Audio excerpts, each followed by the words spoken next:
যখনই বিপদে পড়ে যাবেন ঘাবড়াবেন না, এই তিনটি দোয়া পড়বেন। কোরআনে বর্ণিত এই তিনটি দোয়ার আমল যদি আপনি করতে পারেন, যত বড় ধরনের বিপদ হোক না কেন আল্লাহ তাআলা এই বিপদ থেকে আপনাকে হেফাজত করবেন। প্রটেক্ট ফ্রম অল অ্যাক্সিডেন্ট, সকল বিপদ আপদ থেকে, বালা মুসিবত থেকে আল্লাহ তাআলা আপনাকে প্রটেক্ট করবেন, হেফাজত করবেন। এই তিনটি দোয়া তিনজন নবী বলেছিলেন, এই তিনটি দোয়া করেছিলেন, যার কারণে আল্লাহ পাক রব্বুল আলামিন তাদেরকে কঠিন বিপদ থেকে হেফাজত করেছিলেন। নাম্বার 1, 1 নাম্বার হচ্ছে ইব্রাহিম আলাইহিস সালাম একটি দোয়া করেছিলেন। সেই দোয়াটি 4 নাম্বার পারার 11 নাম্বার পৃষ্ঠার 15 নাম্বার লাইনে রয়েছে। সূরা আল ইমরানের 173 নাম্বার আয়াতে রয়েছে, হাসবুনাল্লাহু ওয়া নি'মাল ওয়াকিল, হাসবুনাল্লাহু ওয়া নি'মাল ওয়াকিল, আমার জন্য আমার আল্লাহই যথেষ্ট। আপনি যদি এই দোয়াটা পড়তে পারেন, কঠিন বিপদে ইব্রাহিম আলাইহিস সালাতু ওয়াস সালামকে যখন নমরুদ আগুনে নিক্ষেপ করবে, এমন সময় ইব্রাহিম আলাইহিস সালামের কাছে জিবরাইল আলাইহিস সালাম এসে বলতেছেন যে আপনার যদি কোনো সাহায্যের প্রয়োজন হয় আমার কাছে বলেন। সাথে সাথে ইব্রাহিম আলাইহিস সালাম বললেন যে আল্লাহ আমাকে দুনিয়াতে পাঠিয়েছেন, সেই আল্লাহ কি দেখছেন না আমি বিপদে পড়ে আছি?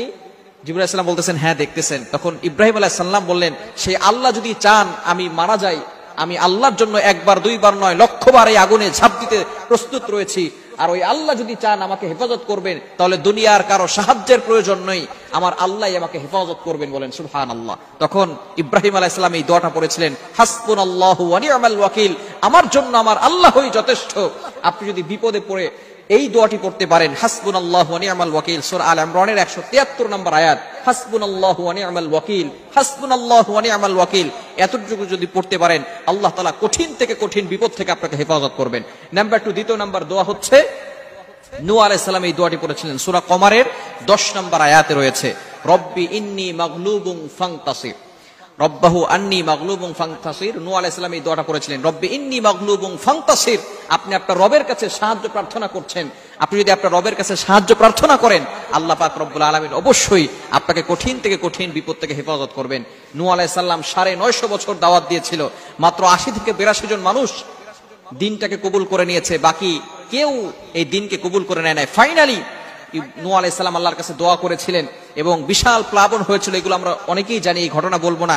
আল্লাহ পাক রব্বুল আলামিন নূহ আলাইহিস সালামকে হেফাজত করেছিলেন। আল্লাহ পাক রব্বুল আলামিনের কাছে নূহ আলাইহিস সালাম এই দোয়াটা করেছিলেন, এজন্য এই দোয়াটা পড়বেন, রব্বি ইন্নী মাগলুবুন ফান্তাসির। এবং তৃতীয় নাম্বার হচ্ছে আইয়ুব আলাইহিস সালাম যে দোয়াটি করেছিলেন, রব্বি আন্নী মাসসানিয়াদ দুররু ওয়া আনতা আরহামুর রাহিমিন, এই দোয়াটা পড়বেন। আইয়ুব আলাইহিস সালাতু ওয়াস সালাম 18 বছর ধরে অসুস্থ হয়ে পড়েছিলেন, কঠিন বিপদ তার ভিতরে চলে এসেছিল। আইয়ুব আলাইহিস সালাতু ওয়াস সালাম ফাইনালি 18 বছর পরে তিনি আল্লাহর কাছে কোনো অভিযোগ করেন নাই, দোয়া করেছেন, রব্বি ইন্নী মাসসানিয়াদ দুররু ওয়া আনতা আরহামুর রাহিমিন। সূরা আম্বিয়ার 73 নম্বর আয়াত, খুবই চমৎকার 83 নম্বর আয়াতের ভিতরে আইয়ুব আলাইহিস সালাম যখন এই দোয়াটা পড়েছিলেন, আল্লাহ পাক রব্বুল আলামিন সাথে সাথে তার অসুস্থতা দূর করে দিয়ে তাকে সুস্থতার নিয়ামত দান করেছিলেন। সুতরাং কঠিন বিপদে পড়লে এই তিনটি দোয়া পড়বেন, হাসবুনাল্লাহু ওয়া নি'মাল ওয়াকিল, রব্বি ইন্নী মাগলুবুন ফান্তাসির এবং রব্বি আন্নী মাসসানিয়াদ দুররু ওয়া আনতা আরহামুর রাহিমিন। একটা হচ্ছে সূরা আলে ইমরানের 173 নম্বর আয়াত, দ্বিতীয়টা হচ্ছে সূরা কমারের 10 নম্বর আয়াত এবং তৃতীয়টা হচ্ছে সূরা আম্বিয়ার 83 নম্বর আয়াত। এই তিনটি আমল যদি আপনি করতে পারেন, কঠিন থেকে কঠিন বিপদ থেকে আল্লাহ তাআলা আপনাকে হেফাজত করবেন। এজন্য আমরা অবশ্যই বিপদ থেকে বাঁচার জন্য এই তিনটি দোয়া করব। আল্লাহ তাআলা আমাদের সকলকে বুঝার তৌফিক দান করেন।